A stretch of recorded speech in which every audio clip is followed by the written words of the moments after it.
Good afternoon, sir. Good afternoon, Blaik Kemp. How are we doing? Doing well yourself? Doing good. Doing pretty good. Enjoying this beautiful weather we're having Yeah, this evening me too. for sure. Me too. So, we'll start out with, we're just doing an informal sit down, kind of around the water cooler type deal. I'm just two friends getting together. We're going to talk about your sheriff. We're going to talk about you personally, Yeah. your life, and everything else. And Yeah. get to know Blaik Kemp, the person. Well, that's one thing I wanted everybody to know is kind of where I came from and some more personal things rather than just politics and what everybody sees out there in the open. So I appreciate you wanting to sit down with me and ask me some questions so everyone can be informed. Yes, like I said, I'm no media type person. I've known you for almost a decade. Thought maybe Garrett get your message out a little bit. Yeah. A lot of people have asked me, who's Blaik Kemp? We know he's not been in law enforcement very long, but we don't know anything outside of that.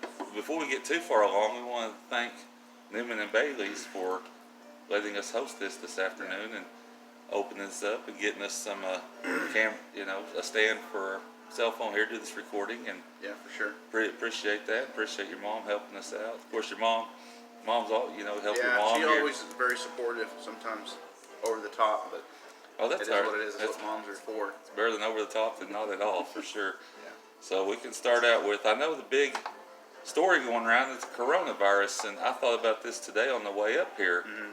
If you were elected sheriff, what would your response be on the coronavirus?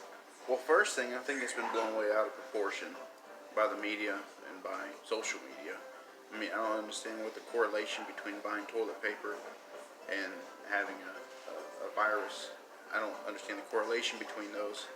People are just freaking out and worrying so much. I mean, flu kills a lot more people, I think, than this coronavirus thing. So I would just encourage everyone to stay calm and not panic and give in to the false rhetoric that some of the media portrays. I mean, obviously, it's good practice to take care of yourself to begin with. I mean, to wash your hands. I mean, that's safe practice regardless. But just take precautions. But I wouldn't allow fear to rule your life on a day-to-day basis, as they're trying to do right now. So is there anything in place? I know people's opinions have varied on this coronavirus. Mm-hmm. Is there anything the sheriff's department has in place for something catastrophic or fear Well, in this? I think if an event where it was like an epidemic event where people were actually like actively dying in any major catastrophe, first responders would always come together and do what they had to do to protect whoever they had to protect, whether it's keep people in or enforce, different type of actions at that point. But a lot of it's going to be up to the health professionals. So the problem is when stuff like that happens, if it were to come to the point where there's a large epidemic and people are freaking out, and obviously you're going to have law and order. So at that point, I think law enforcement would have more of a job to do at that point. More job to do, probably some people, bringing some people that are on vacation, might be off, and everything. Pretty much reach for all your resources you have. Yeah, for pretty sure. much. And just come together as a community, and that's for any major incident. Yeah, I know we talked about this being a fun interview and started off at the top with this pretty serious Well, that's subject, all right. but it's been in the news and it's affected everybody. Affected scare, not scare. It's pretty much, we were talking about before we come on this, that let's see, the National Basketball Association, the National Hockey League, they have suspended their seasons until further notice. There's colleges all over the country that are suspending their operations. It's even down to the high school level. We watch high school basketball right down in San Antonio. Yeah. They're only going to limit people that are fans, that are close family members, and whoever had tickets. But the championship game is going to be family only. Yeah. Division II basketball, they're not going to allow any fans at their games, at their tournament. Big 12 canceled their tournament, what I read today. So pretty scary stuff out there. But we'll flip back to you. Told you I'd ask you a fun question. I'm going to put you on the spot. You ready for it? I think so. Guilty pleasure TV show. Something you have on TV that your friends come over and you have to flip the channel and put it back on Sports Center or something like that. Like examples, The Bachelor, The Kardashians, shows like that. What would be your guilty pleasure TV show? Man, I don't know. I don't watch a whole lot of TV. I don't have a whole lot of time to watch a lot of TV. I like The Office, though, on Netflix. Have you seen The Office? Have you seen The Office? I have seen I The love The Office. So Well, and I've watched it. I don't know how many times I've been through it, but it's just completely comical. well, You know. I'll just tell you mine. Mine's actually Veronica Mars, of all things. It's not. It's kind of a. No, a high school girl is not going to be this smart, but she is, and law enforcement's involved, and she solves crimes, breaks into certain, does some illegal activity, but in the end result, exposes adults doing illegal activity and everything. And it's kind of a drama and kind of bad acting and and everything. But that's kind of example I threw out there. About throw you a fun question I found out there. I hadn't even heard of that, but it sounds interesting. And it's not something that you guys might want to check out in the quiet privacy of your own home. But anyway, we will move on. We'll start with where were you born at and what year? Well, I was born in 1993, so and I was born here in Borger. We moved out of town, I think, for a while, and I came back at 3 years old, and I've been here in Hutchinson County ever since.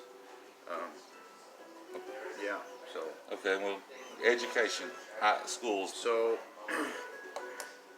I grew up in Christian school. I've never been to public school other than college. So I started off at Cornerstone Christian Academy, and I went through kindergarten through 11th grade there.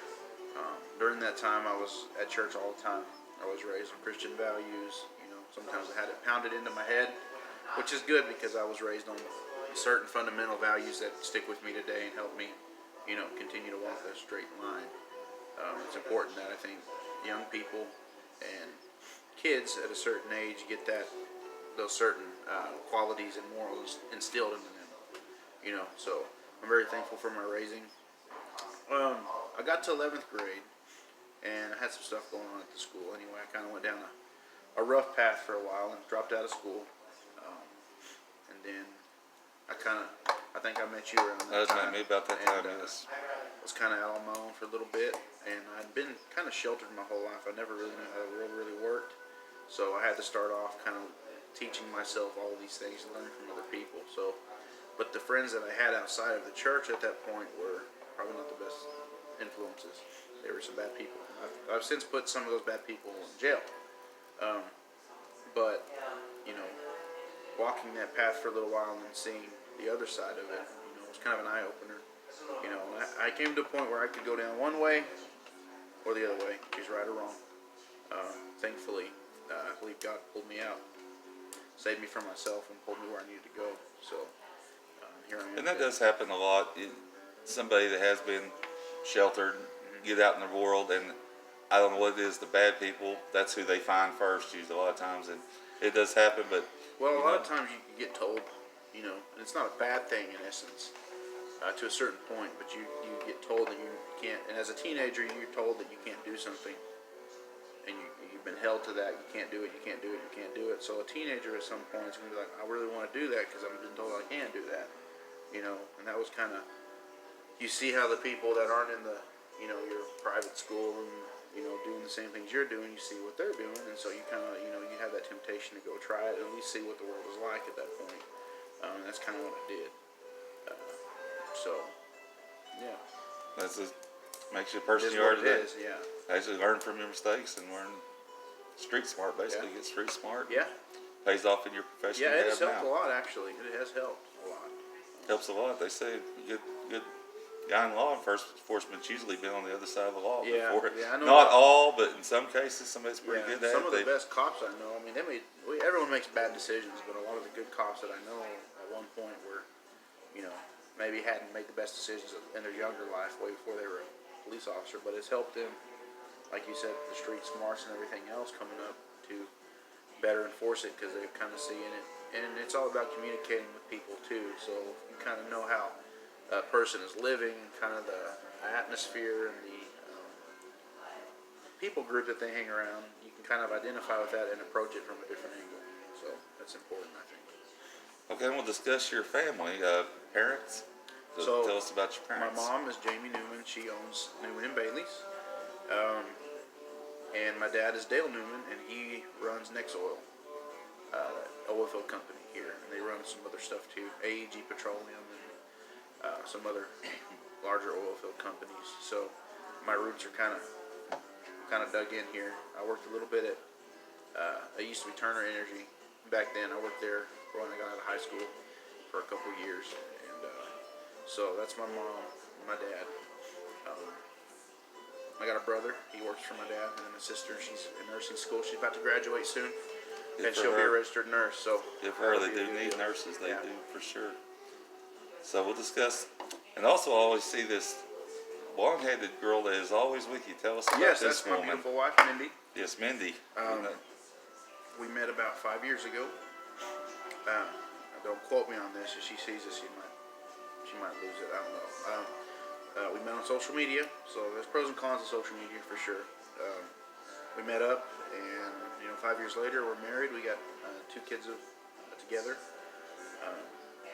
When I got with her, she had Brody, my son, and then Caden, my other son. Caden's, I believe, 13, and Brody's 10. So it was a real blessing. But when I got with her and married her, I grew up real quick because I went from having no children to having 2 kids, to take care of. So it forced me to grow up and to become, a father. But it really helped me out, be more responsible with life. Because knowing you have to take care of somebody else other than yourself is a big deal. Yes, what I've seen from social media, she's been very supportive. From Yeah. pictures showing all. I mean, just really been. Yeah, she's the glue that holds everything together for sure. I mean, I've had her. She's made stuff for the campaign. She's busted her butt helping us with it. She's getting involved with the community as well. I mean, we've done a whole lot of stuff, and she's been right beside me the whole time, holding me up. There's been some rough points, especially when stuff starts getting said about you, or it gets difficult because it's very lonely sometimes when you decide.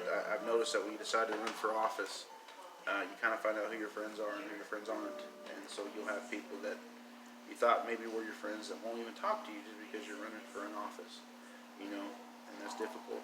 Sometimes it's lonely, but she's always been there to help me and be there with me. So. And if anything, you're getting experience running for office. That's good experience. A lot of us in our lifetime will possibly never do. I would never consider running for public office, putting myself out there. It takes a lot to put yourself out there. You've handled yourself professionally, accordingly. We will say that we're not going to try to run. You've not run a negative campaign. A lot of the negativity, I'm going to tell these folks, what I've seen has come from some of your supporters and some of your opponents' supporters kind of going at each other on social media and everything, but directly, I've told people, I've talked to you the last 3 or 4 years. Yeah. You have never said anything negative about Kurt Coker. I'm sorry to say that, but Sheriff Coker, you have not, to me, friend on friend, you have never said anything negative when you worked for him, when you didn't work for him, and Well, all this I stuff. enjoyed working for him, and I think he's done some good things for the community. And I agree. Yes, I'll that he continue has to done. say that he's done some good things. There are a lot of things that I want to do, and a lot of the social media is a facade of some point, because I can sit here and talk to you, and we can discuss something, and even if you don't agree with me, we can have a camaraderie, and I can talk to you and disagree with you without calling you a name or something. Yes. But then again, I could discuss the same thing with you and disagree with you on a text message or on social media, and you could take a text message the wrong way because of a punctuation, or I used a capital letter rather than a lowercase letter, and so that kind of gets out of hand, especially on social media. Everybody sees one thing, and then people start taking sides, and then they jump on here, and then they jump on here, and then you got and then all of a sudden it blows up into some big deal that wasn't even. And a lot of social media, it's people put out there something they don't have to be accountable for. Like one-on-one, I'm not going to. Some of the stuff that's said will not be said face to face, but behind a phone or computer screen.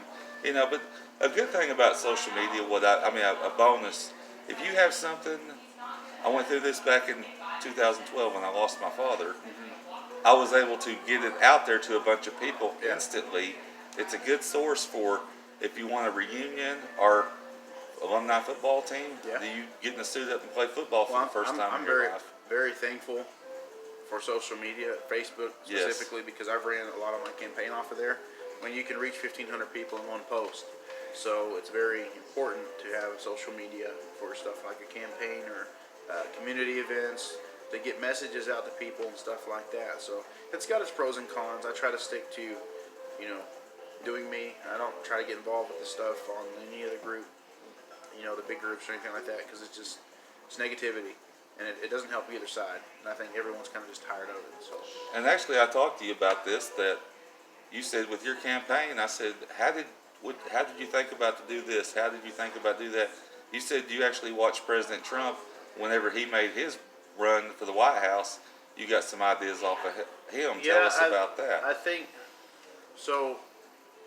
He's very aggressive, and I don't mean in a bad way, but like he's very out there. Like he's stern. He puts his stuff out there, you know, but he doesn't hold any punches sometimes, you know, and that's why a lot of people love him. And that's why a lot of people don't like him.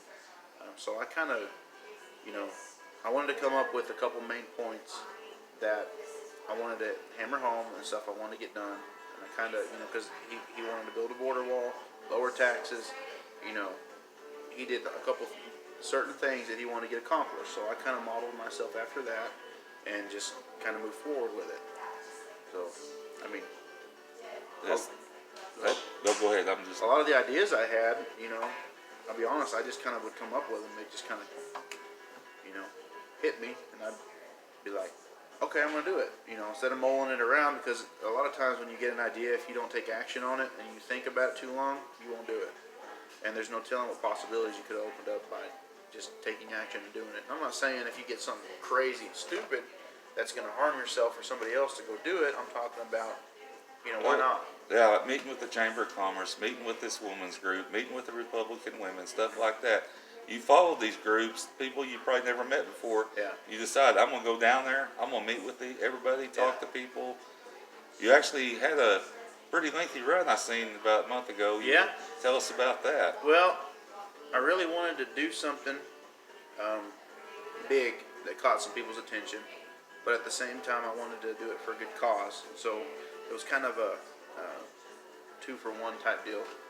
I had a thin blue line flag, and I wanted to kind of raise some awareness for veteran PTSD and kind of show that I do care about not only the community but our veterans. It's a big deal to me. I've got friends that are combat veterans. I've worked with people that are combat veterans. I still do work with people that are combat veterans, and it's important to me as a law enforcement officer that we support our men and women of our military. So I wanted to kind of raise awareness for PTSD because I deal with it as well. Some of the stuff I've seen in my job, it's just the way that it is. So I was like, well, I'm gonna run. I'm gonna take the flag from Stinnett to Fritch. So I set a date and had people share the video and like the page to raise some more awareness and get some more support. And once that happened, I did what I said I was gonna do, and I made it. Took me a while. It took you. I remember following it. I was off that day, and I was following it at 9:30 in the morning. It was early in the morning, and it was actually dark when you actually finished the run there. Over there, at Tejas and Fridge, that city limit sign. Yeah. That's where you finished up at. Well, I got started, and I started off real strong, kind of like everyone does, you know, when you do anything. And I get a couple, probably, I don't know, 50, 100 yards down the road, and I'm like, oh my gosh, this is going to be a little more difficult than I thought, because I haven't been in shape, I haven't been running. My knees hurt for a long time, and my feet hurt as well. But, you know, I accomplished it. Well, that's the thing. You accomplished it. You accomplished. I used to be a distance runner. I never ran that distance in my life. It's even when you train, it's still pretty tough. So for you to go out there and actually, we'll do it for a cause. And I'm not in shape, so you staged it out. That's a lot of fundraisers. They do bicycle rides, any runs like that. They do stage them out and everything. Kind of just drag it out a little bit and get people to watch the event and everything. So it's an accomplishment right there just to even make the run, and you didn't go see the hospital, you know, that evening. Yeah. I mean, there were times where I was like, oh my gosh, you know, because I had to end up walking because my legs were so bad I couldn't. You know, I gave it that last maybe 50 yards. I sprinted it, but I was done after that. I mean, that was very taxing, 24.3 miles or something like that. Yes, that is. So you know, you almost completed the marathon there. Marathon 26.2. Yeah, I was a couple miles off from a marathon. And that's very difficult. So we'll move on. Not sure what else to go across. I pretty much let's see. We'll ask you. What year did you start in law enforcement? 2014. 2014. So I'm going on 6 years. And give us the history of that from when So- you started. It was probably 2011 or 12. I'm driving down Weatherly Street. And I look over and I saw the police departments back when it was in the old building there. And I was, I'd always ever wanted to be in the military or, law enforcement or something. It's kind of been the whole goal of mine. So I saw that and I decided to stop and talk to somebody about becoming a police officer. So I went in there and I spoke with David Watson. He was a sergeant at that time, and he kind of took me under his wing. And so I started to hang out up at the police department a lot. I started to do ride-alongs, and I was basically in my spare time when I had an opportunity. I was up at the police department. I wanted to learn how to be a cop. I wanted to see these guys in action, and it took. And the seed was planted, and once it was planted, that's what I was going to do. I'm thankful for that because they helped me push toward it, and at the same time, I was able to get away from some of the other stuff. So the more time I spent up at the police department, the less time I was spending with the people I should have been spending time with. So I go and I hang out with them for a few years. It was probably a good 2-3 years before I turned 21, and I was able to get sponsored by the city to be sent to Amarillo College. I went over there for, I believe, 8 or 9 months. Night academy. I worked a full-time job during the daytime. Went to the academy at nighttime, and then after that, I was hired on as a patrol officer for City Border. So I started working for Border, and I was there almost 3 years. I learned a lot during that time. I was very hard-headed when I first started out, but I'm a go-getter, and so they had to kind of show me the way, kind of push me toward the avenue I needed to go. So, but a lot of the things, I harp a lot on the drugs. It's a big issue here, and it has been since I've been a cop, and I'm sure way before, so that's one of the things I really love working. Very good on that for sure. Well, let folks know when we have a runoff election between you and Kurt. I'm sorry, folks, Kurt Coker. When is that? So the runoff election is May 26th. Everyone that voted needs to come back out and vote.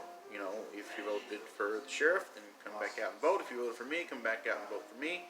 And I'd appreciate your vote if you didn't vote for either one of us. That being said, early voting starts May 18th through the 21st, and then the actual runoff election day is the 26th of May. So I encourage everybody to get out and do that. We're got some more events coming up. We're going to have a cook-off here within the next month or two. I'm going to probably host another town hall meeting myself and invite people of the community to come. I'll do another speech and do an open question thing like I've done here, and do some more things. I'll be door to door in all the neighborhoods that I can go to. I'll continue to do community events. I'll continue to, and regardless if it doesn't turn out the way I want it to or not, I want to still be involved in the community.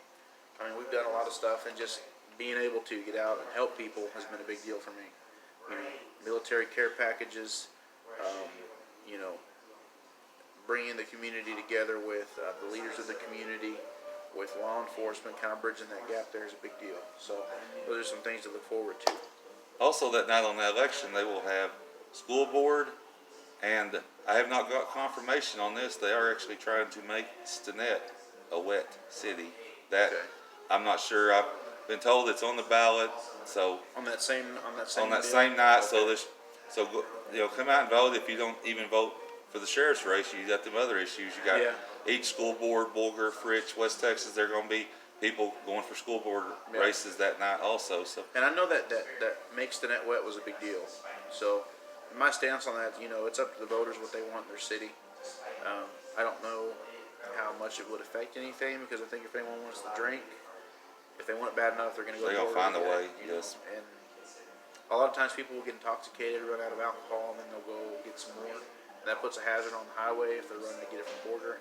But then it's got its cons and pros. I mean, it's kind of up to, so the voters need to be very educated on what they're doing before they go up there. Well, I grew up over there and talked to a lot of people over there. Basically, the younger generation, we want it. Yeah. And a lot of the older folks, it's a church issue.